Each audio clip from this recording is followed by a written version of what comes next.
Olá a todos, esse vídeo deve ser um pouco mais curto, talvez, um pouco diferente, porque não sei se vocês lembram a época que eu me mudei aqui para o apartamento, que eu fiquei mais ou menos um mês sem internet.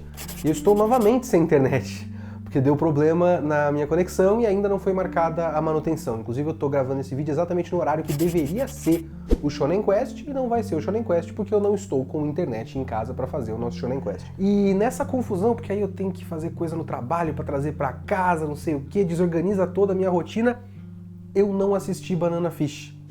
Foi um deslize meu. E aí eu não consegui a tempo de fazer a gravação a tempo do nosso editor, o Diego, editar. E esse vídeo vai ser em Banana Fish, eu peço perdão. Também vai ser em Planet With, porque eu vou falar do último episódio numa review final da série, como eu venho fazendo com essas séries que a gente vai acompanhando com as temporadas. Eu não sei o que eu vou fazer com Boku no Hero, sinceramente. Porque a gente faz os videoquests numerados, né? E talvez eu consiga encontrar o urso algum dia, porque tá foda de marcar uma data, e porque as agendas dos dois não batem, e gravar um videoquest numerado do Boku no Hero pra continuar os videoquests de Boku no Hero, que se eu não me engano já tem 2. Mas, enfim, em breve, review final do Planet With, semana que vem, 2 episódios de Banana Fish. E é isso, eu vou começar agora por Boku no Hero Academia. E esses 2 episódios vão ser episódios que eu vou ter coisas pra criticar negativamente, no caso. Criticar não significa falar negativamente de algo. Criticar significa analisar. Eu vou criticar negativamente os 2 episódios. Mas, por favor, só uma distinção do termo. Criticar é um termo neutro, gente, pelo amor de Deus. E eu vou criticar os 2 episódios, tanto de Boku no Hero quanto de Shingeki no Kyojin, menos em termos do quê, e também, de certa forma, menos em termos do como, mas mais em termos de quando esses momentos chegam. Porque uma história não é só uma coleção de informações que a gente vai contando uma depois da outra e o interlocutor, o leitor, o espectador só absorve e, bom, agora ele me deu essa informação, eu tenho essa informação. Deixa eu esperar ele me dar a próxima informação. Não é assim, né? As coisas têm que ter um propósito de tanto como quanto quando essas coisas são contadas. De que maneira e em que momento e o que vem depois do quê. E além disso, vamos também ter um outro disclaimer aqui no começo. Arte não é só o que a gente recebe. A arte também tem o que a gente traz para a arte. Tem muito da nossa experiência assistindo, lendo, ouvindo algo, tem a ver com o contexto em que a gente está vendo essa coisa. Sabe quando você queria gostar muito de um filme, mas você vai naquela sala que só tem adolescente fazendo piada e gritando com a tela, e um zoando com o outro, e você não consegue se concentrar na porra do filme, porque adolescente é a pior coisa que existe? Eu já fui, então eu sei. Então, sabe, mais ou menos por aí. Eu odeio fazer esses comentários de comparação com o mangá. Eu não gosto de fazer análise desse tipo, eu não me interesso por análise desse tipo, realmente não me interesso com qual é a diferença entre o anime e o mangá. Então, quando surge um momento em que o que eu sinto e o que eu tenho para dizer está completamente enraizado na minha experiência prévia com a obra original, como é esse caso de metade desse capítulo do Boku no Hero Academia, eu odeio falar assim. Então, eu peço perdão, talvez para vocês não faça nenhuma diferença, para mim faz eu ter que fazer esse tipo de comentário. Então vamos chegar logo na porra do episódio. Desculpa, são quase 5 minutos de enrolação e eu não falei nada na porra do episódio. Vamos lá. Metade deste episódio de Boku no Hero Academia é o Twice. Eu não lembrava nem do capítulo do Twice e nem que era nesse momento. Mas quando começou eu falei, caralho, o capítulo do Twice, que foda! Por quê? Porque o capítulo do Twice é muito da hora. E eu lembro de gostar muito dele. Mas a maneira como ele foi apresentado e o momento que ele foi apresentado realmente fazem diferença. Porque no mangá, se eu não me engano, é um capítulo inteiro pro Twice. Então você tem um fim de um processo, né, do Midoriya e do Bakugou e da prova de licença provisória e tal, E aí você tem esse capítulo que é muito um momento de passagem. Tudo isso vai sendo trabalhado na questão de como o mundo tá mudando, e aí você tem uma quebra, um capítulo inteiro focado num figurante, basicamente, e que dá uma prévia do que vem a seguir. Só que a leitura de um mangá é uma leitura contínua, né? É uma leitura semanal, e eu sei que vai continuar daqui, vai ser contínuo, eu não sei se já Hunter x Hunter, você sabe que você vai ter mais meses, anos pela frente continuamente. Então esse capítulo, ele é um começo, um novo caminho. E a decisão de focar num personagem figurante é uma decisão muito interessante, porque a gente tem esse novo começo de um ponto de vista completamente diferente. Inclusive, eu disse que não seria o que eu ia criticar negativamente, e o que dessa primeira metade do capítulo, do episódio, é muito bom. Tipo, o personagem do Twice é um personagem fascinante, porque tem um detalhe em Boku no Hero Academia que o Horikoshi faz, e é uma das coisas que eu mais gosto em Boku no Hero Academia, é o fato de que todos os poderes têm problemas, né? Porque se o poder é uma manifestação do seu corpo, e isso é uma coisa nova pro ser humano, né? Talvez o quê? 100 anos? Eu não sei quanto tempo. Mas se for 100 anos, ainda é muito novo, pensando na evolução do ser humano. Então o corpo não vai se acostumar com aquela mudança específica necessariamente. Tipo, o Shoto Todoroki, que tem gelo e tem fogo, mas ele funciona porque ele pode regular a temperatura dele com um poder e com outro. Isso é parte de por que ele existe na eugenia maluca do Endeavor. Que é pra poder ter esse equilíbrio. Se ele só usa o gelo como ele usava no começo, o corpo dele ficava gelado demais. Ou o menino do raio no umbigo. É um direcionamento de energia muito grande em um ponto específico do corpo. Então ele fica muito enjoado do estômago quando solta um raio direto do estômago. Esses detalhezinhos são legais. O Twice é o extremo disso. Que é um cara que o poder deu merda, mas não foi pouca merda, foi muita merda, amigo. E foi muita merda de uma vez.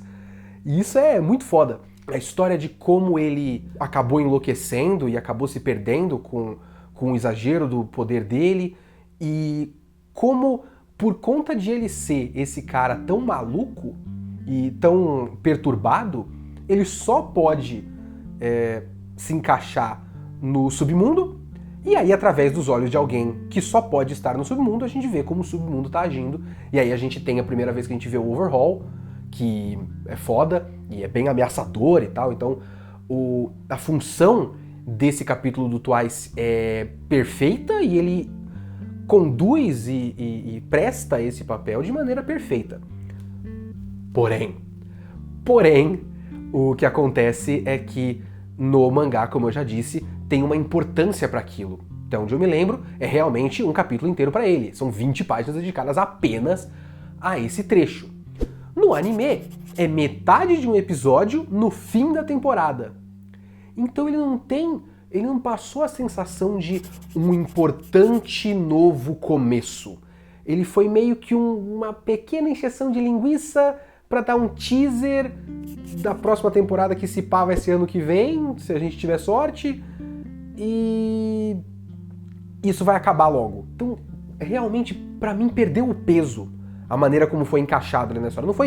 Não tem grandes problemas de direção, nem nada do tipo, pelo menos eu não me lembro de nada que tivesse me chamado a atenção nesse sentido. Mas realmente, o posicionamento desse momento é que pra mim perdeu o peso dele. Ele ficou meio que, bom, é a primeira metade desse episódio aqui, agora vamos pra outra coisa.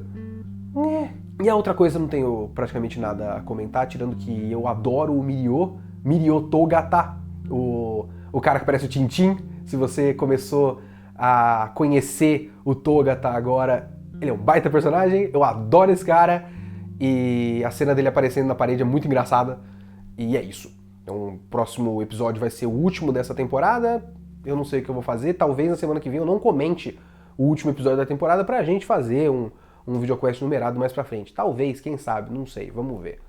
Agora vamos pra Shingeki no Kyojin. Muito bem, Shingeki no Kyojin, e para retomar um tema que eu falei no começo desse vídeo, eu tava falando sobre como a nossa relação com a arte vem muito do contexto que a gente traz pra arte, o que me lembra comentários muito recorrentes nos trechos de Shingeki no Kyojin aqui no canal. Porque, compreensivelmente, os fãs de Shingeki no Kyojin não gostam do que eu falo. Eles gostam da obra, eu não gosto, eu falo mal, eles não gostam disso. Isso faz todo sentido, é compreensível, tudo bem. Eu não compreendo muito bem as pessoas que falam que eu preciso parar de falar de Shingeki no Kyojin, sendo que a própria pessoa não para de ver os meus vídeos, que ela claramente não gosta.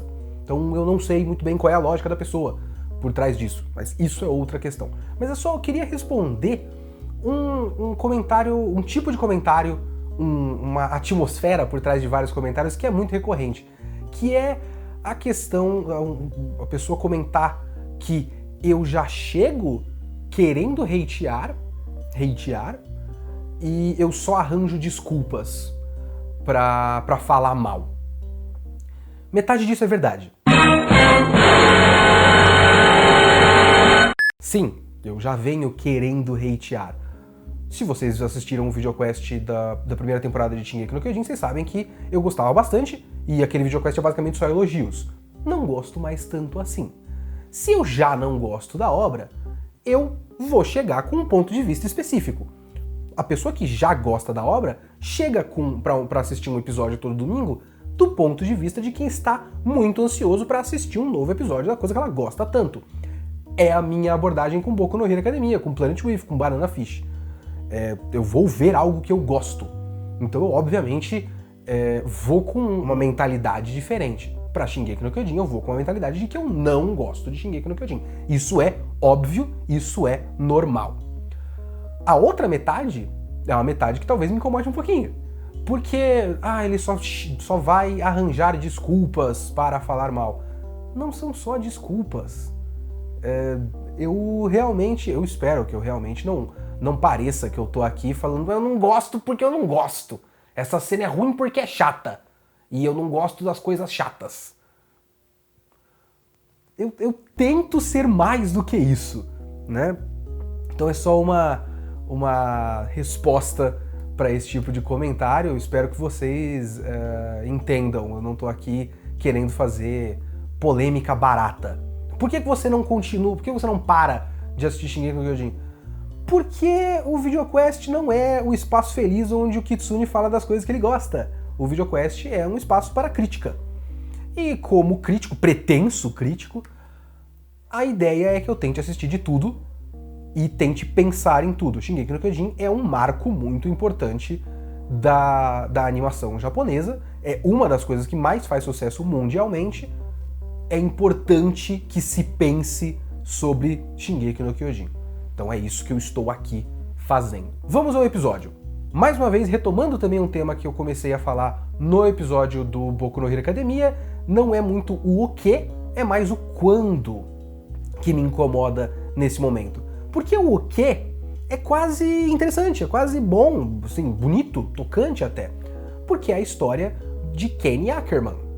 E a história de Kenny Ackerman, que a gente conhece agora, é a história, basicamente, de um cara que só conhecia a violência, ele nem se importava, ele fala isso no episódio, ele não se importava com essa coisa da família Ackerman, da vingança, do quanto eles foram perseguidos pelos Rais, nada disso. Ele tem essa coisa da violência, mas ele é meio que tocado por um momento de benevolência de alguém muito mais poderoso do que ele estava realmente nas mãos do Titã, e a vida dele foi poupada porque aquela pessoa, que era o rei verdadeiro naquele momento, esqueci o nome do maluco, Uri, é isso?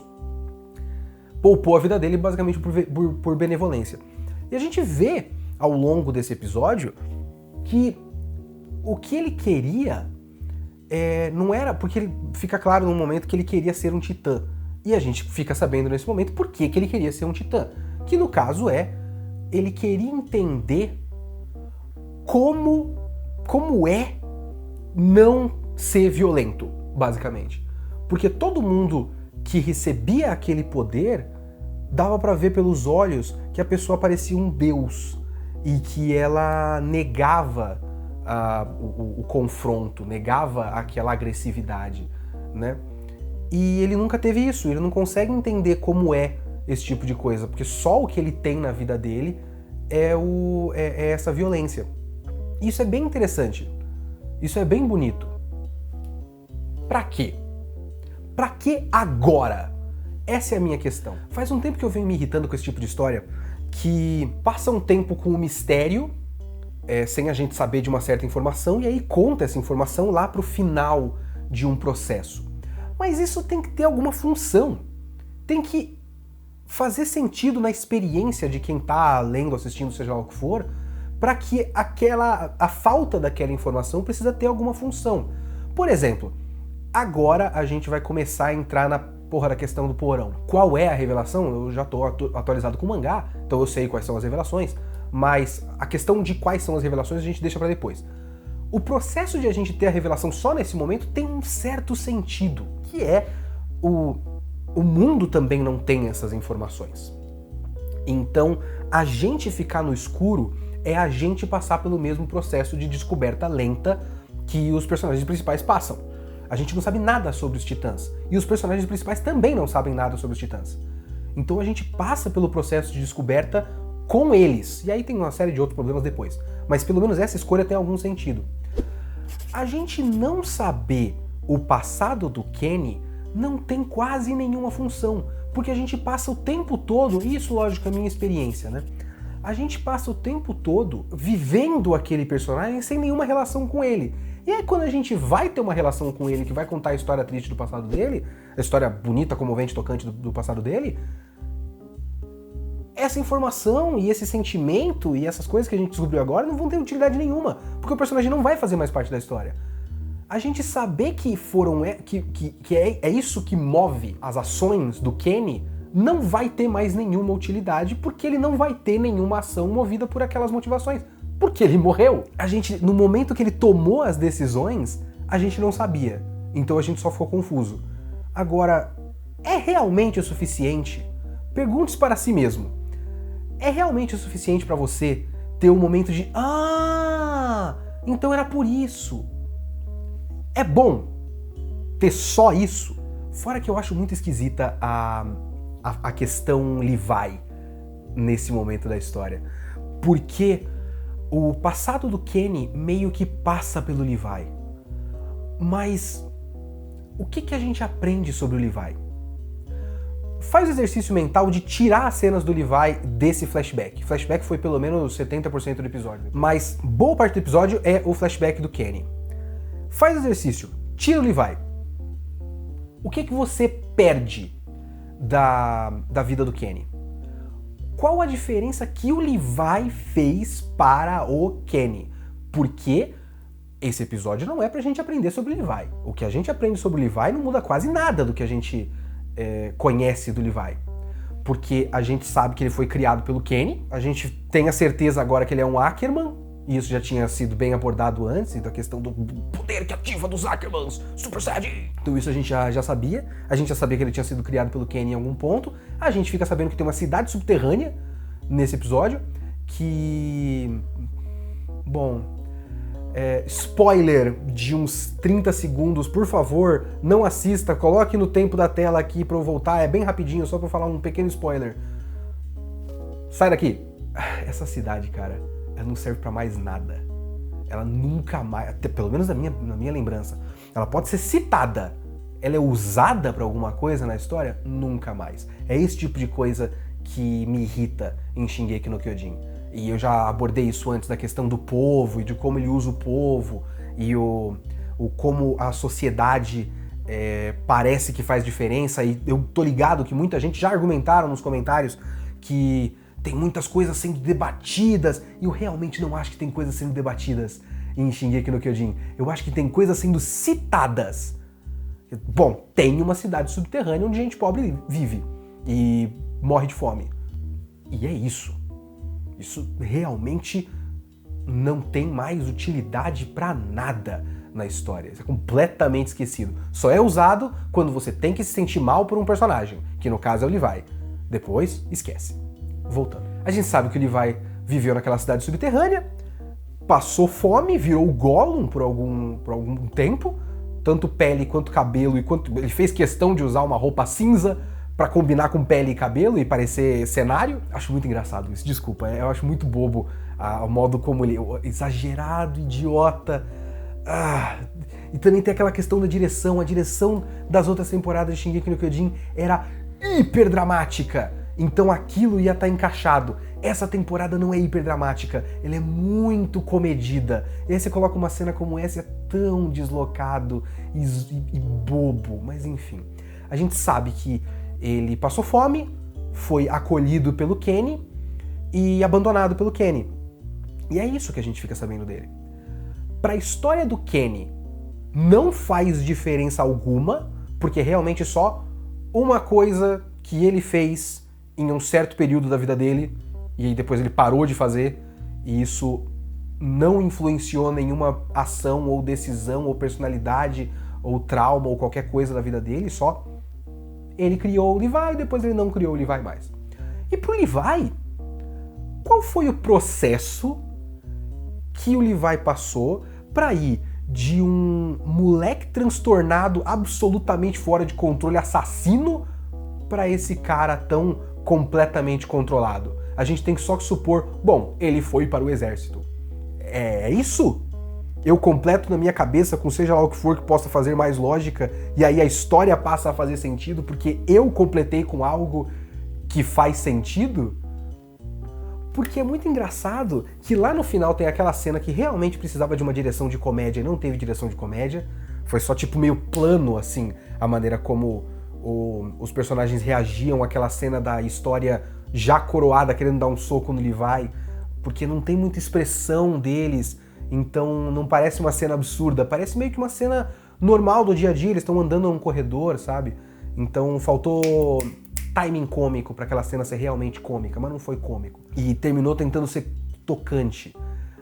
Mas ela termina tentando ser tocante para tentar fazer um ciclo de tudo que a gente viu nesse episódio ter uma significância para o Levi, dele agradecendo aquela tropa como se aquilo tivesse sido importante para ele, como se a gente tivesse visto a criação dele quando ele começou como um assassino maluco, e agora ele é esse cara responsável, seja lá o que for que você possa definir o Levi, por causa da tropa, e aí ele agradece porque todos são do que é uma família, amigos.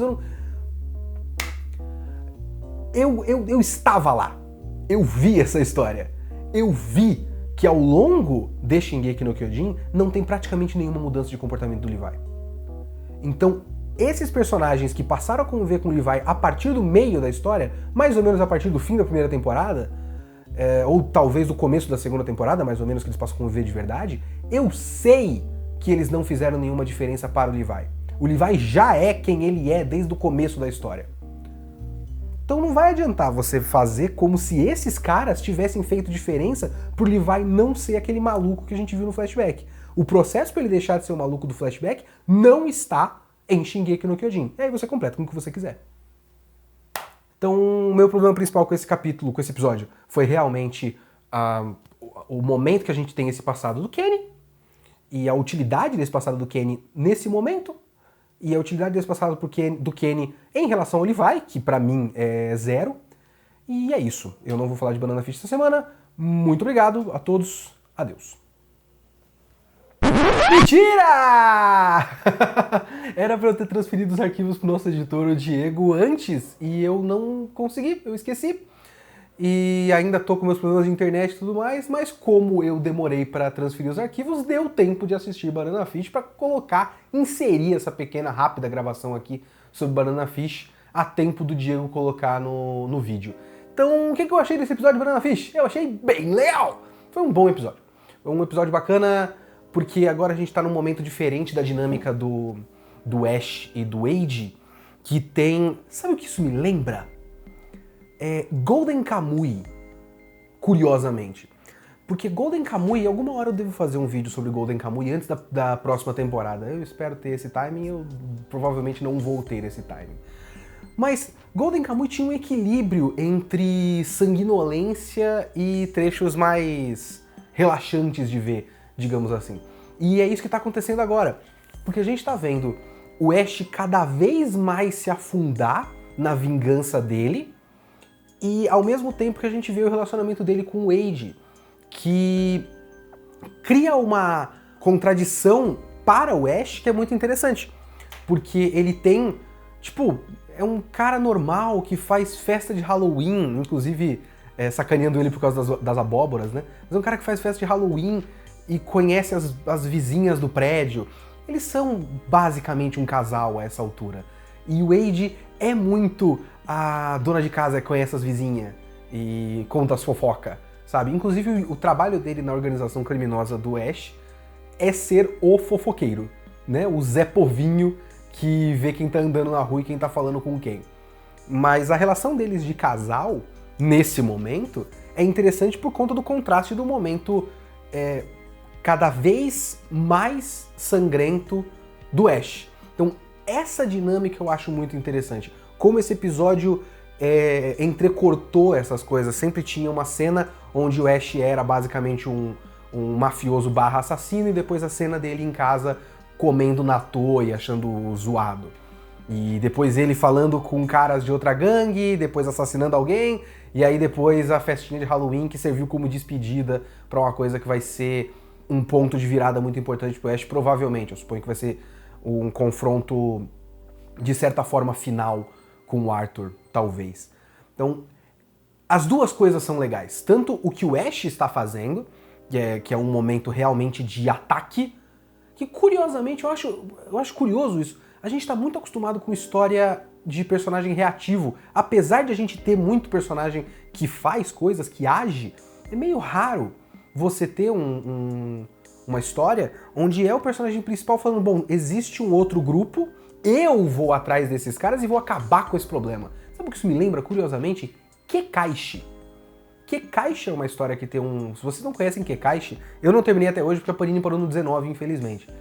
E eu não tenho paciência pra scan. Mas vão atrás de Kekaishi, é um puta shonen de porrada legal e diferente e divertido. Mas tem isso, tem um moleque falando, porra, preciso acabar com esse problema logo. Eu vou lá, eu vou dar fim nessa bosta. E isso é legal. Então a gente tem esse momento e ao mesmo tempo tem a dinâmica deles de casal, que é uma dinâmica bem dinâmica de casal. As coisas que eu não gostei desse capítulo, desse episódio, eu vou dizer que tem uma cena que eu achei muito engraçada, eu dei muita risada porque eu achei meio ridícula. Que é... Assim... É sempre muito dramático o Banana Fish. A discussão que o Ash e o Wade têm quando os dois estão na cama, em camas separadas, mas os dois estão na cama indo dormir, né? É uma discussão de um momento dramático que faz sentido e é uma discussão nos termos de coisas que a gente tá vendo acontecer e que vão gerar aquele conflito alguma hora. E dá um choque emocional para os dois porque é um momento difícil para os dois. Aquela discussão é uma boa cena que faz sentido.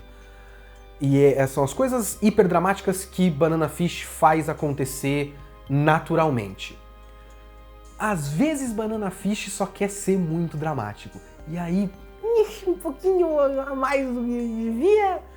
Por exemplo, aquele diálogo depois do Halloween, que fala de namorada e tal. Você namorar com alguém lá no Japão? Não tenho.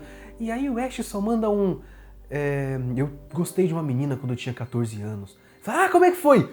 Ela morreu. E não parece quando você vai sacanear um amigo seu e o cara tá falando, não sei o que, meu pai fez isso outro dia, que saco. Aí você fala, meu pai morreu. Aí todo mundo para. Você fala, não, tô zoando com vocês. E eu estava esperando o momento que o Ash ia falar, tô te zoando, mas não. Ela morreu mesmo. Eu tive que dar risada.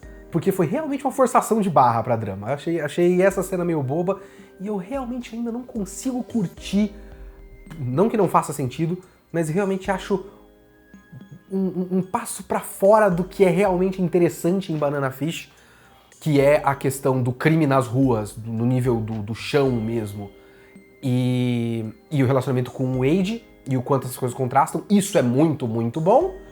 E aí tem o Gordines vendendo droga pro governo que tem a ver com Afeganistão, Cafeganistão, inclusive, acho que é o nome fictício, Oriente Médio, golpe de Estado do governo americano.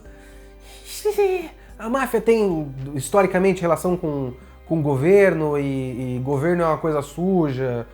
Sim, mas, sabe, um pouquinho a mais, assim... Eu, pelo menos, não consigo curtir essa subtrama. Eu acho exagerado. Mas não tá comprometendo a série. Foi um bom episódio, eu curti esse episódio. Agora vamos voltar aos outros animes que eu gravei no dia que eu gravei de verdade. Falou! E se você gostou desse vídeo, não esquece de se inscrever no nosso canal, dar uma olhada no restante do nosso conteúdo e também conferir o link na descrição desse vídeo do nosso Padrim. Qualquer contribuição, nem que seja R$1, já ajuda o VideoQuest a continuar existindo e a ficar cada vez melhor.